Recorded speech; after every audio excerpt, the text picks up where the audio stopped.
que coordena os trabalhos dessa casa, agradecendo pela possibilidade de estarmos aqui, pela oportunidade de estarmos aqui, pela preparação do ambiente, para que assim possamos buscar conhecer um pouco mais do Evangelho de Jesus, um pouco mais da doutrina espírita, pedindo sempre para que tenhamos forças e coragem para tudo aquilo que conseguirmos assimilar desses ensinamentos, que possamos colocar em prática no nosso dia a dia, na nossa busca pela reforma íntima, que tanto estamos nos esforçando para conquistar.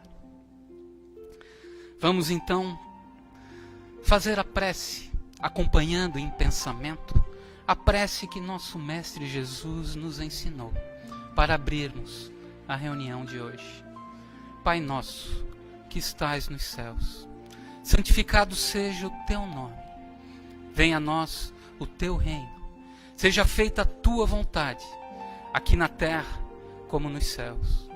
O pão nosso de cada dia dai-nos hoje. Perdoa, Pai, as nossas dívidas, assim como nós perdoamos aos nossos devedores, a quem nos tem ofendido.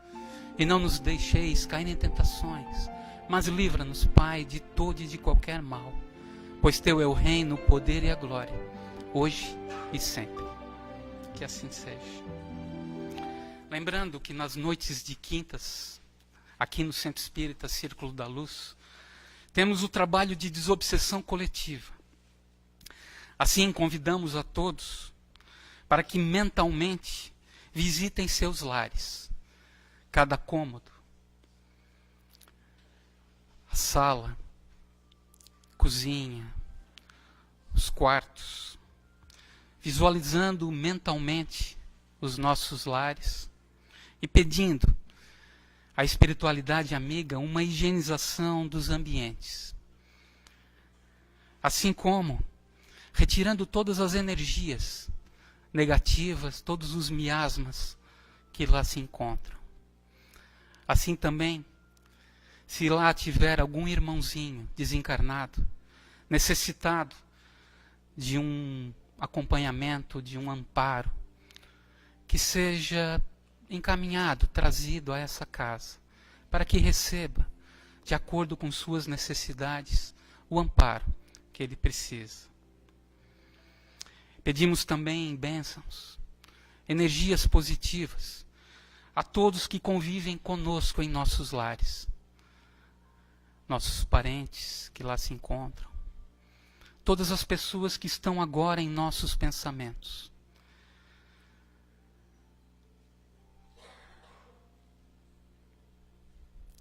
Que assim seja.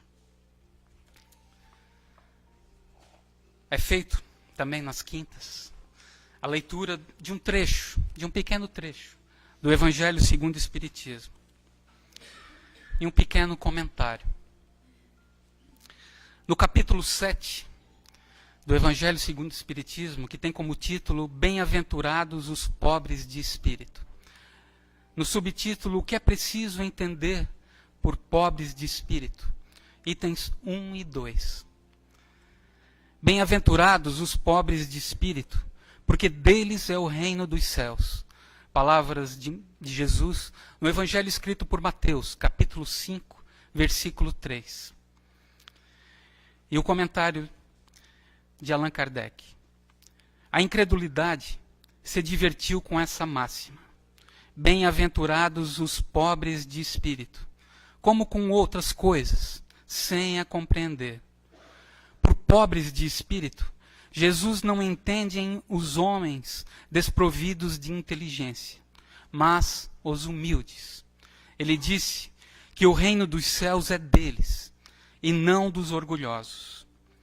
Os homens de ciência e de espírito, segundo o mundo, têm geralmente tão alta consideração de si mesmos e de sua superioridade, que olham as coisas divinas como indignas de sua atenção. Seus olhares, concentrados sobre sua pessoa, não podem se elevar até Deus. Essa tendência a se crer acima de tudo não os leva, senão muito frequentemente, a negar o que, estando-lhes acima, poderia rebaixá-los, e a negar mesmo a divindade. Ou, se consentem em admiti-la, contestam-lhe um dos seus mais belos atributos, sua ação providencial sobre as coisas deste mundo, persuadidos de que só eles bastam para bem governá-lo. Tomando sua inteligência por medida da inteligência universal, e se julgando aptos a tudo compreender, não podem crer na possibilidade daquilo que não compreendem. Quando pronunciaram seu julgamento, têm-no por inapelável. Se recusam a admitir o mundo invisível em um poder extra-humano, não é, entretanto, porque isso esteja acima de sua capacidade, mas porque seu orgulho se revolta com a ideia de uma coisa acima da qual não podem se colocar, e que os faria descer de seu pedestal. Por isso, eles não têm senão sorrisos de desdém por tudo que não é do mundo visível e tangível.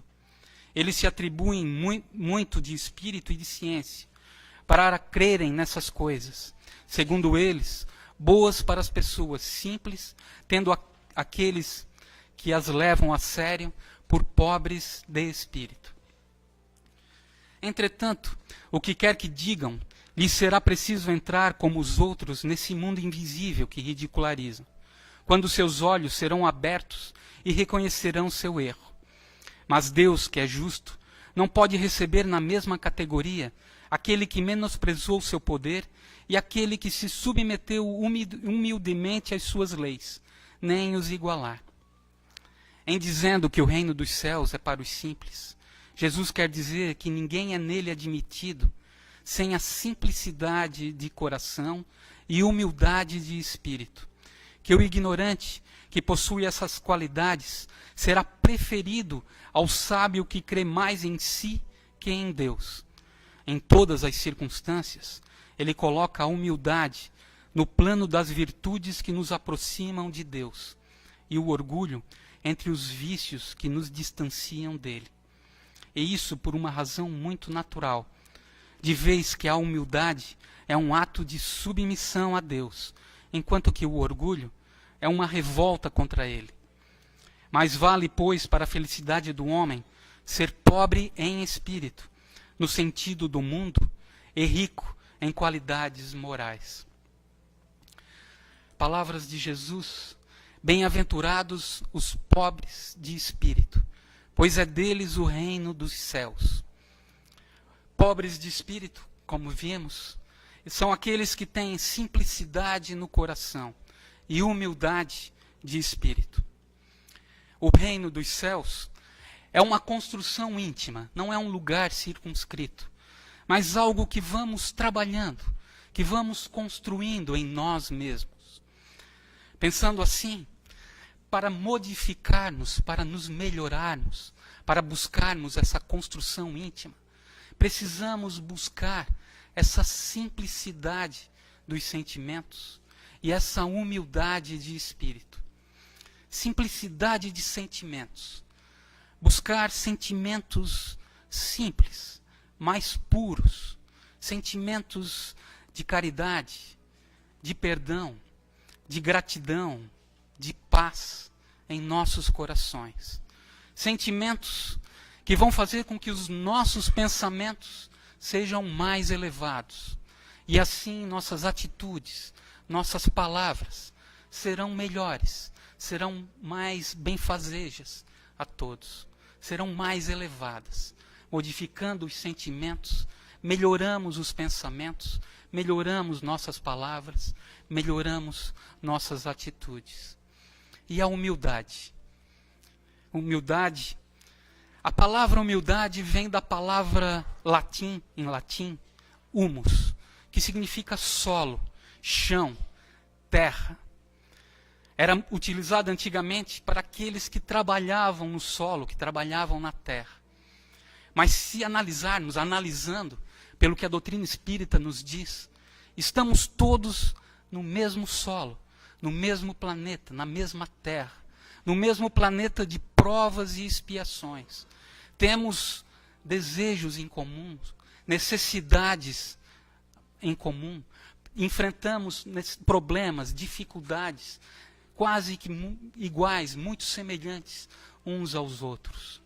Tendo esse pensamento, e lembrando que todos somos filhos de Deus, vamos trabalhando em nosso íntimo a consciência de sermos humildes, de sabermos que temos irmãos que passam por problemas semelhantes, que têm necessidades semelhantes, que desejam como nós a felicidade, que desejam como nós um bem-estar.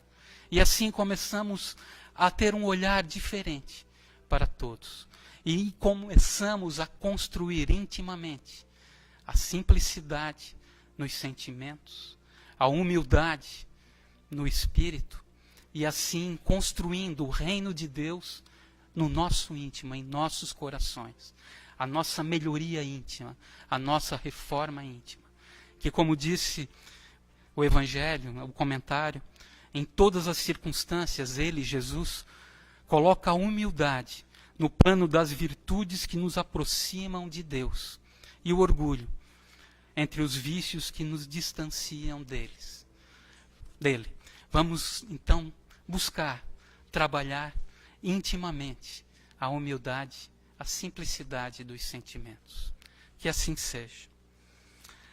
Vamos apresentar, então, o nosso palestrante, o nosso expositor da noite de hoje, nosso irmão Maurício Machado, de Capivari de Baixo, que veio hoje, com muito carinho, trazer um tema sobre o suicídio, para que possamos refletir sobre esse tema tão difícil, tão doloroso para todos nós, e que possamos vibrar por ele, para que ele possa passar com tranquilidade tudo o que ele preparou com tanto carinho. Palavra.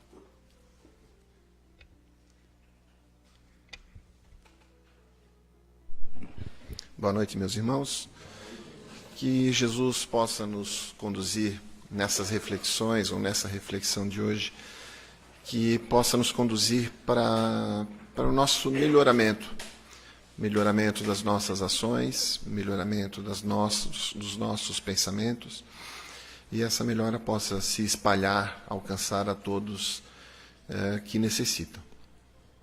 Para os irmãos que já me conhecem, eles talvez estejam acostumados à forma mais alegre de fazer a exposição, por conta da minha personalidade. Eu tento levar a minha vida de maneira muito, muito bem-humorada.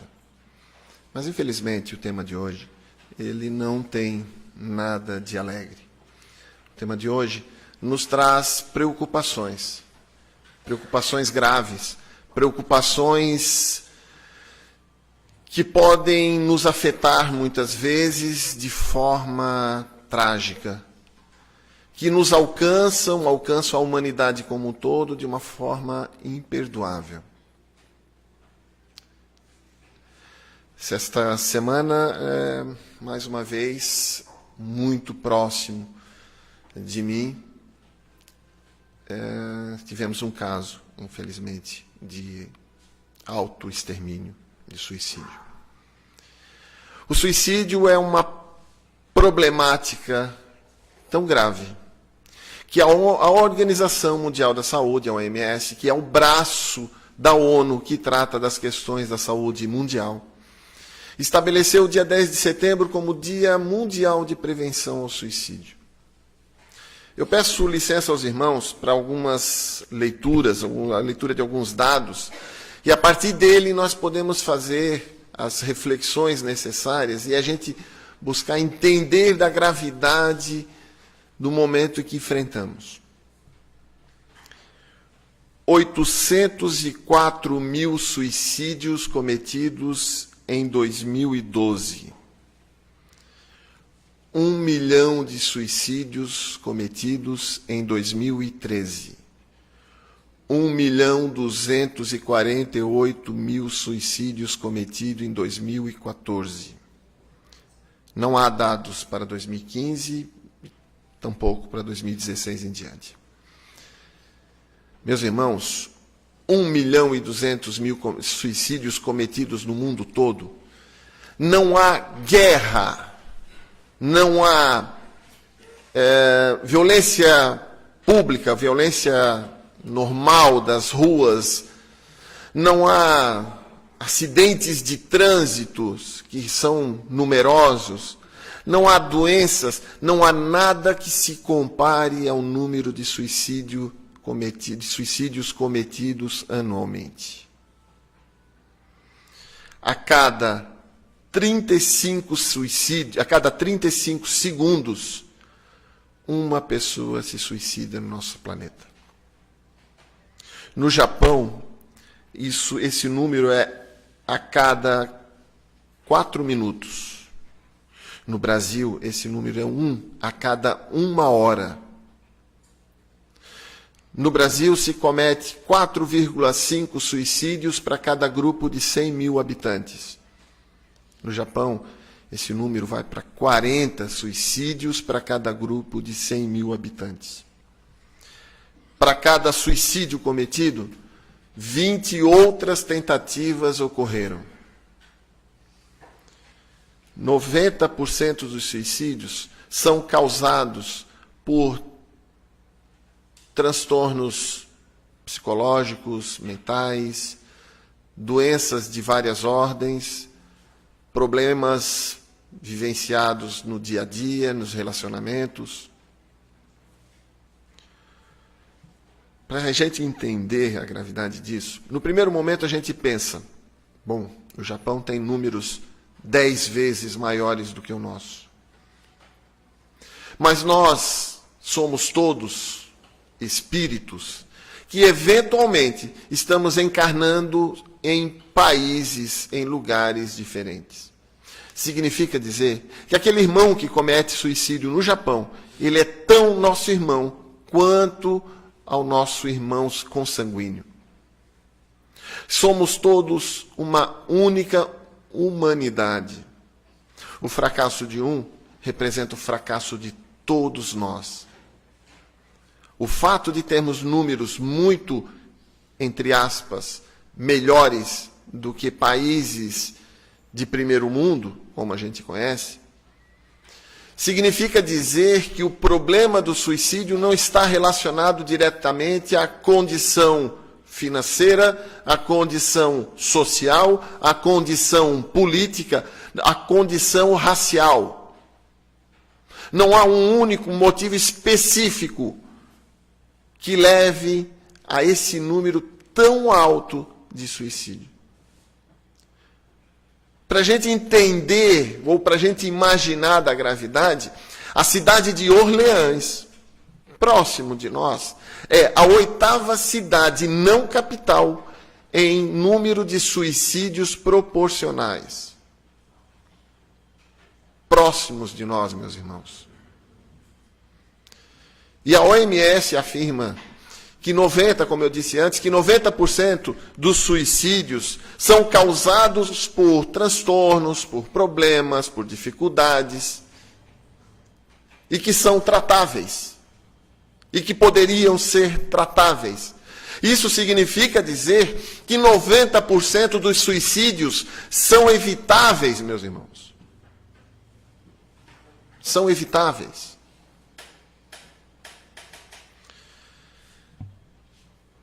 No Brasil já há uma série de organismos preocupados com essa questão, assim como o mundo de uma forma geral. No Brasil temos o Dr. José Manuel Bertolotti. Ele foi coordenador da equipe de transtornos mentais e neurológicos na sede da Organização Mundial da Saúde, em Genebra. E o Dr. Manuel diz o seguinte: o suicídio é uma situação de crise na vida que é absolutamente evitável. É uma eventualidade que ocorre geralmente na vigência de uma doença mental. E é importante que cada cidadão se sinta responsável pelo vizinho ou pelo parente a que ele perceba estar em crise. Dr. Bertolotti faz um comentário que no primeiro momento pode passar despercebido e que seja talvez fundamental para esse nosso entendimento de hoje, para a nossa reflexão de hoje. É importante que nos sintamos responsáveis pelo vizinho, pelo colega de trabalho, pelo parente, por aquela pessoa que a gente não simpatiza, pois 90% dos suicídios são evitáveis. Esta frase, ela deveria ficar na nossa cabeça o tempo todo. 90% dos suicídios são evitáveis. Dr. Carlos Felipe de Oliveira, ele foi também coordenador da Rede Brasileira de Prevenção ao Suicídio. Ele diz o seguinte: o suicídio é um problema de saúde pública e pode ser prevenido. Suicídio e tentativa não configuram categorias diferentes. Toda tentativa de suicídio é uma forma de comunicação. No Mato Grosso do Sul, há alguns anos, houve um quadro alarmante de suicídio dos índios da tribo Guarani Kaiowá, onde ocorreram, de cada 100 mortes, 98 foram por suicídio, causados por conta do alcoolismo e da perda de território para os fazendeiros, de território para o governo. Na região sul, Rio Grande do Sul e Santa Catarina, apresentam os índices mais altos do Brasil. E eu volto a lembrar aqueles números, meus irmãos. No Japão, 40 suicídios para cada 100 mil habitantes. No Brasil, a média do Brasil, 4,5 para cada 100 mil habitantes. Doutora Blanca Verlande Guevara, ela é uma cubana que já mora em Porto Alegre há mais de 30 anos. Ela é uma especialista no atendimento público.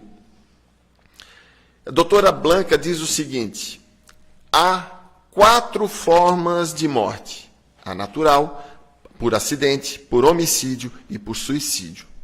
No Sul, especificamente Santa Catarina e Rio Grande do Sul, há índices muito altos de óbitos por suicídio, sendo 9 para cada 1.000 habitantes, enquanto que o índice nacional é de 4,5 para cada 100 mil habitantes.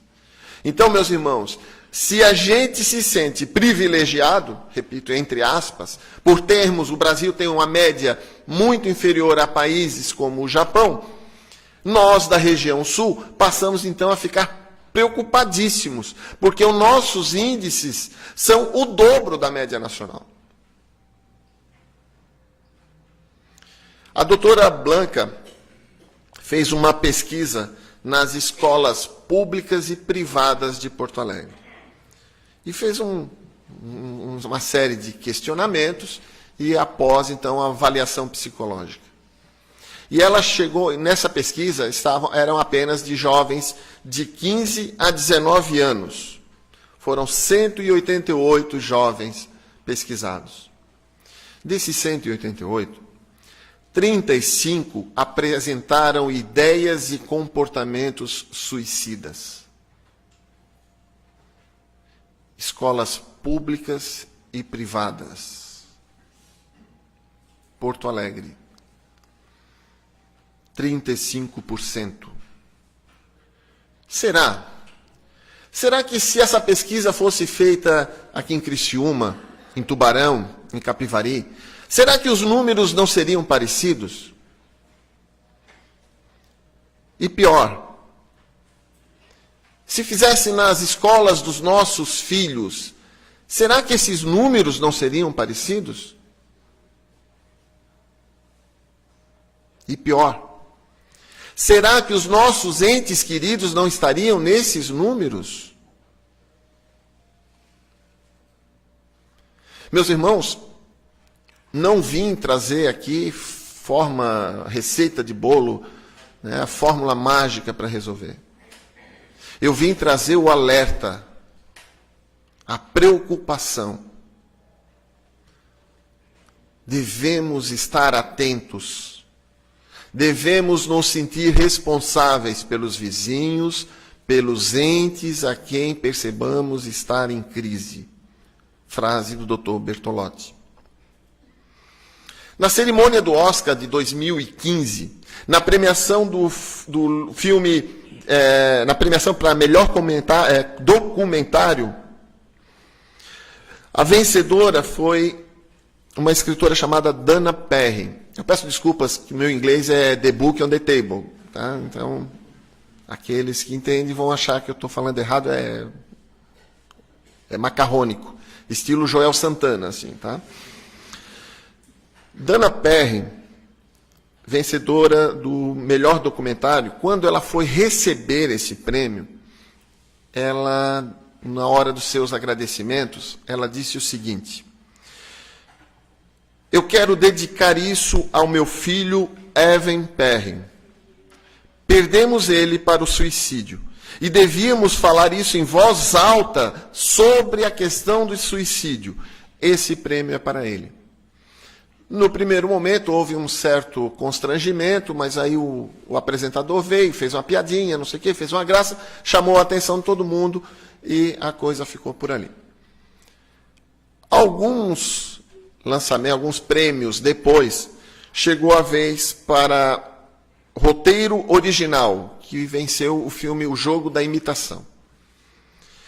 O vencedor foi uma pessoa chamada Graham Moore. Acho que agora eu falei certo. E quando ele foi fazer seus agradecimentos, por quê? Quando a moça fez o primeiro comentário, com as piadinhas do apresentador, a coisa foi esquecida. Mas para as pessoas que, de alguma forma, são tocadas pela questão, chama a atenção, mesmo com as piadinhas que ocorreram.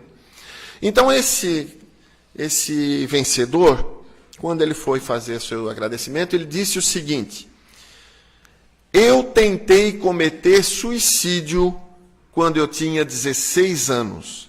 E agora eu estou aqui. Eu gostaria de dedicar esse momento para aquele garoto que sente como se não se encaixasse em lugar nenhum. Você se encaixa sim. Continue estranho, continue diferente, e depois, quando chegar num lugar como esse, agradeça e alerte. 2 pessoas naquele ambiente foram tocados pelo suicídio. E aí, é lógico, o constrangimento não teve piada que conseguisse segurar aquele constrangimento geral. Num ambiente, num local, eu não faço ideia do tamanho, mas deve ter o quê? 5.000 pessoas, 2 pessoas ali se manifestaram em relação ao suicídio. A situação é tão grave que a OMS passou então a se preocupar com isso, e alguns casos passaram a ser revelados, como o que aconteceu há uns anos atrás, onde 2 jovens francesas, 2 meninas de 12 e 13 anos, cometeram suicídios em épocas próximas, em períodos muito próximos, movidas ou motivadas pelo bullying que sofriam nas escolas. A França, a partir desse fato, aprovou leis duras de combate ao bullying e ao cyberbullying. Os especialistas na área, ainda na França, ainda dizem que é pouco, que é preciso endurecer mais. Mas já é um começo. Será que também será necessário para nós leis que endureçam, que combatam essa questão? Porque tudo que extrapola, tudo que passa dos limites, causa problemas.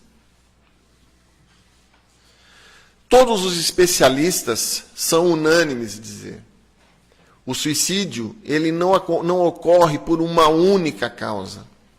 É um conjunto de fatores, é uma soma de situações que vão lhe conduzir para esse fato. Então é necessário, como o Dr. Bertolotti, eu volto a destacá-lo, que todos nós estejamos atentos uns aos outros. Nós podemos fazer a diferença para alguém.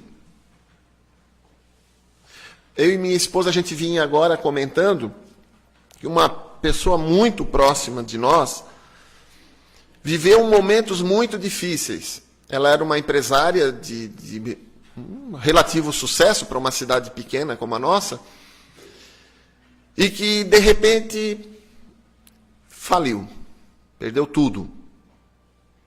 Tudo. E entrou num momento de tristeza, de depressão. Ela teve um momento depressivo, ela não teve depressão, mas ela vivenciou um momento depressivo muito difícil. Houve momentos que, segundo ela, a doutrina espírita a segurou, porque ela, em muitas oportunidades, ela pensou no suicídio. O tempo passou. Conseguiu um emprego. Ontem, nós comentávamos que a gente percebia isso nela. Ontem, ela aposentou-se. Porque quis aposentar. Com saúde. Ela ontem teve o nascimento de sua primeira neta. A alegria dela era tanta que parecia que o corpo não era suficiente para tanta felicidade. Aquilo contaminou a nossa casa de tal forma que todos estávamos alegres. A expositora teve dificuldade, porque por qualquer coisa todo mundo ria, o tom de voz elevava. E há 5 anos atrás, essa pessoa pensou em suicídio. Então, muitos casos de suicídios, porque a pessoa não conseguiu esperar. A pessoa que comete ou que tenta o suicídio, meus irmãos, ela não está ali querendo acabar com a sua existência, ela não está querendo acabar com a sua vida, porque ela sabe as consequências, principalmente em relação aos seus familiares. A dor que vai causar. Mas ela quer, na verdade, acabar com o seu sofrimento. E se para isso for necessário acabar com a sua vida, ela vai fazer isso. Não vamos entrar aqui no mérito do que vai acontecer depois. O que vai ocorrer dessa pessoa não nos cabe agora. Mas a compreensão nossa para estes irmãos é de que o desespero dele é para acabar com o seu sofrimento, não com a sua vida. Na música Pais e Filhos, do Legião Urbana, creio eu que tem mais pessoas acima de 45 anos aqui, então sabem de quem eu estou falando. E os que são abaixo de 45 anos também sabem o que eu estou falando, porque o Renato Russo, ele canta para nós até hoje. Mas nessa música especificamente, num disco, para quem costuma ouvi-lo sempre, num disco ao vivo, em que o público passa a pedir para ele cantar essa música, ele faz um alerta e ele pergunta ao público: vocês sabem que essa música fala de suicídio? E aí ele canta, porque ele não gosta dessa música. Era um momento muito difícil para ele e um momento difícil para uma amiga dele. No trecho que ele especifica isso, ele diz o seguinte: ninguém sabe o que aconteceu. Ela se jogou da janela do 5º andar. Nada é fácil de entender. No Brasil, há instituições, ou uma instituição mais conhecida, que trata da prevenção ao suicídio, que se chama o Centro de Valorização da Vida, ou CVV. Já tem em Criciúma há bastante tempo, foi aberto recentemente em Braço do Norte e está em vias de ser inaugurado em Tubarão. O CVV ele foi fundado no início dos anos 70 por um senhor paulista que leu o livro Memórias de um Suicida, onde é relatado uns acontecimentos com uma pessoa que, obviamente, havia cometido suicídio. E nesse livro há um comentário de uma pessoa que ele diz o seguinte, que na Terra deveria haver instituições, deveriam e seriam criadas no futuro instituições que cuidassem, que prevenissem o suicídio. Esse senhor ficou comovido, ficou tocado com essa informação, e ele então resolveu fundar uma instituição que atenderia as pessoas por telefone e por carta na época. A instituição cresceu, espalhou-se pelo país inteiro. São 7.000 atendimentos por dia. 7.000 atendimentos por dia. E em alguns casos, meus irmãos, e eu fiquei surpreso porque eu participei dos primeiros treinamentos, e em alguns casos, por carta, eu achei que isso não existisse mais, mas até por cartas. Há algumas semanas atrás foi estabelecido, então, o número 188 como número nacional de atendimento do CVV. 7.000 atendimentos por dia.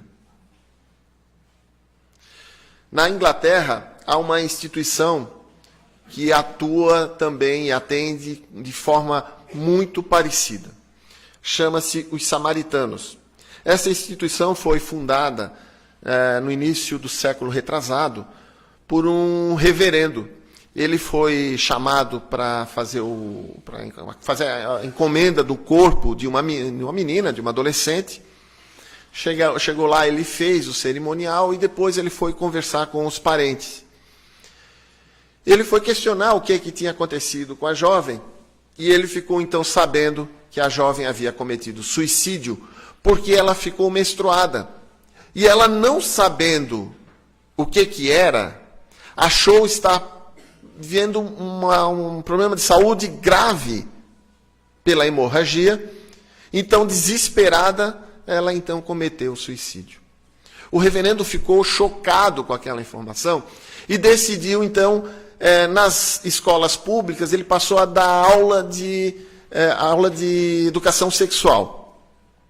E durante essas aulas, ele ficou também muito assustado com o número de pessoas, de jovens, que tinham ideias suicidas, ideias e comportamentos suicidas. E aí, então, numa pequena sala da igreja, ao qual ele era responsável, ele decidiu por fundar esta instituição também, atende por telefone e se espalhou. Ela começou em Londres e se espalhou pela Inglaterra e atende até hoje essa instituição chamada Os Samaritanos. A doutrina espírita, então, começa a fazer alguns alertas. No livro A Gênese, Kardec faz um comentário seguinte, através da espiritualidade, numa informação. Eles dizem o seguinte: Kardec é que faz esse comentário, tá? O espiritismo não nega as causas sociais e biológicas dos transtornos mentais. Entretanto, ele acrescenta uma outra origem, as obsessões, ou seja, a ação persistente de um espírito mau ou infeliz ou ignorante, né? Ignorante no sentido de ignorar, de não conhecer, a ação persistente de um espírito mau ou infeliz que ele exerce sobre um indivíduo. E depois, há uma outra frase que complementa essa. Ele diz o seguinte: um dia, a obsessão será colocada entre as causas patológicas, como o é hoje a ação de animais microscópicos, de cuja existência não suspeitávamos antes da invenção do microscópio. Alguns séculos atrás, se de repente nós passássemos a nos sentir meio fracos, desanimados, sem força para sair da cama, muitos acusariam que estamos vivendo uma fase de fomos enfeitiçados. Ou os espíritos estão os espíritos do mar, da flor, do céu, do sol, esteja nos afetando. Mas se alguém chegasse e dissesse para nós, olha, não é nenhuma coisa nem outra. Existem bichinhos muito pequenininhos, que entram no nosso corpo, entram na nossa corrente sanguínea, e começam a se multiplicar dentro de nós, e começam a causar um monte de problemas, e vai nos levar à morte. Ninguém ia acreditar nisso. Não tem como ter bichos que a gente não consiga enxergar. Bichinhos que são tão pequenos que flutuam no ar. Não existe isso. Sim, existe. E aí inventaram o microscópio. E aí a gente conseguiu ver esses bichinhos e passamos a concordar. O que Kardec afirma é o seguinte: nós somos influenciados o tempo todo. Pergunta 549 do Livro dos Espíritos. Se os espíritos influenciam as nossas vidas, as nossas ações. E, na verdade, é tão forte que, na verdade, eles nos dirigem. Então, somos, sim, influenciados. E Kardec está dizendo, um dia vai ficar tão claro para as pessoas que vai ser como a descoberta do microscópio. E vamos entender que determinadas situações ocorreram pela influência destas pessoas. Que por um motivo ou outro, resolveram incomodar este ou aquele. Mas incomodar a tal ponto que ele, no desespero de se livrar desse incômodo, resolve dar cabo de si.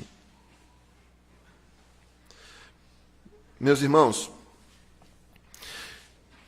para concluir essa nossa tentativa de reflexão,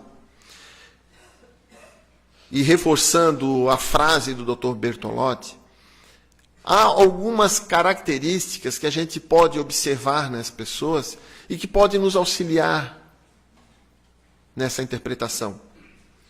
Por exemplo, 90% das pessoas que tentaram suicídio vão tentar novamente.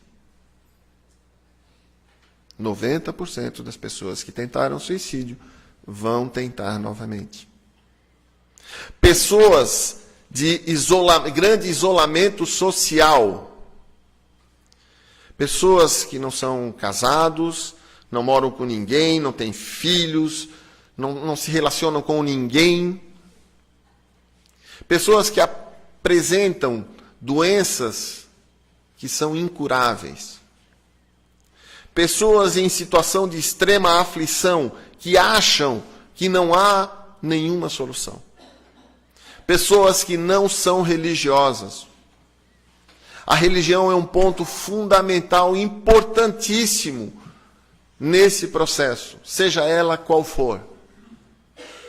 Pessoas de comportamento extremamente pessimista. Pessoas que comentam que a sua vida perdeu sentido, que seria melhor morrer, que têm pensamentos em pôr fim à sua própria vida, pessoas que descrevem como fariam, pessoas que afirmam que já tentou ou pensou em fazer os preparativos para isso. Pessoas que lutam para resistir a estes pensamentos. Não estou dizendo que um único item desse aqui já é suficiente para a gente achar que essa pessoa é um suicida em potencial. Mas o conjunto destas características podem indicar esse fato. E cabe-nos estar atentos a esse tipo de situação. Concluindo, pessoas que estão vivenciando transtornos, problemas, momentos de extrema aflição, de extremo desespero, Estas pessoas, elas precisam de cuidados médicos, precisam de cuidados psicológicos, precisam de cuidados familiares e precisam de cuidados espirituais. O conjunto desse tratamento, com certeza, estará dentro daqueles 90% evitáveis. Então, enfrentemos a nossa vida, pois a gente não sabe quando teremos uma nova oportunidade. Lembremos-nos de que o problema pode não ser tão grave quanto a nossa imaginação o pinta. Quem sabe, se esperarmos um pouco mais, exercitando a paciência e a resignação, quem sabe a dificuldade não toma um outro rumo, a doença não recebe o remédio correto, o desgosto não tem o consolo necessário. Eu encerro, meus irmãos, com um poema de Mário Quintana, que ele diz que a alma é essa coisa que nos pergunta se a alma existe. Por favor, não me analise. Não fique preocupado em cada ponto fraco meu. Se ninguém resiste a uma análise profunda, quanto mais eu. Ciumento, exigente, inseguro, carente, todo cheio de marcas que a vida deixou. Eu vejo em cada grito de exigência um pedido de carência, um pedido de amor. Amor é síntese, é uma integração de dados. Não há que tirar nem pôr. Por favor, não me corte em fatias. Ninguém consegue abraçar um pedaço, mas me envolva todo em seus braços e eu serei o perfeito amor. Sentir primeiro, pensar depois. Perdoar primeiro, julgar depois. Amar primeiro, educar depois. Navegar primeiro, aportar depois. Viver primeiro, morrer depois. Essa exposição é dedicada a Cristiano Nunes, Vanderlei de Paula Soares e Adriano Furlan. Agradeço a todos a atenção, que Jesus nos abençoe a todos.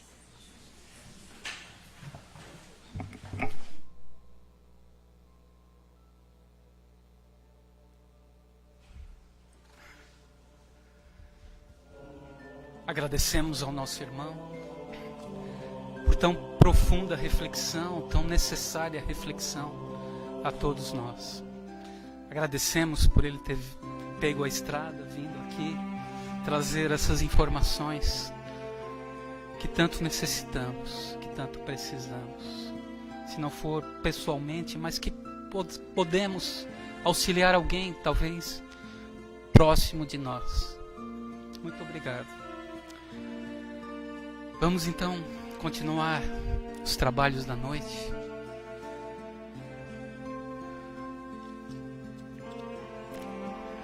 Agora,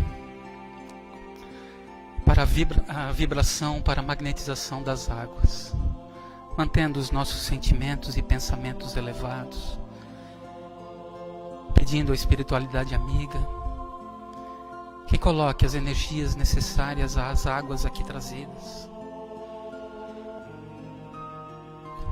sabendo das necessidades espirituais e físicas de cada um que fará uso delas.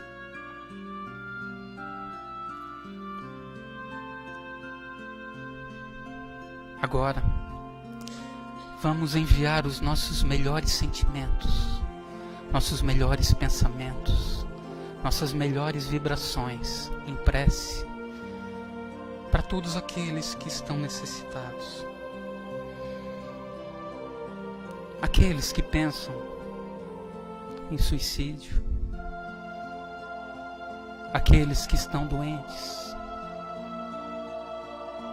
aqueles que estão abandonados, crianças em orfanatos, idosos em asilos, e alguns idosos abandonados até mesmo dentro de seus próprios lares. Vamos pedir também pelos nossos governantes, pelos que estão presos, por todos aqueles que estão em nossos pensamentos nesse momento.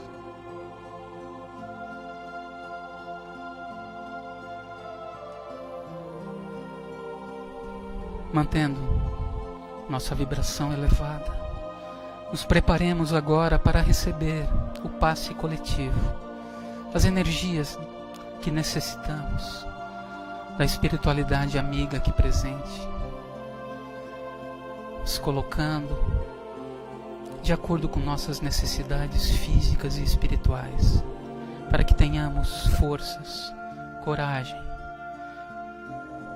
nas dificuldades, nos enfrentamentos do nosso dia a dia.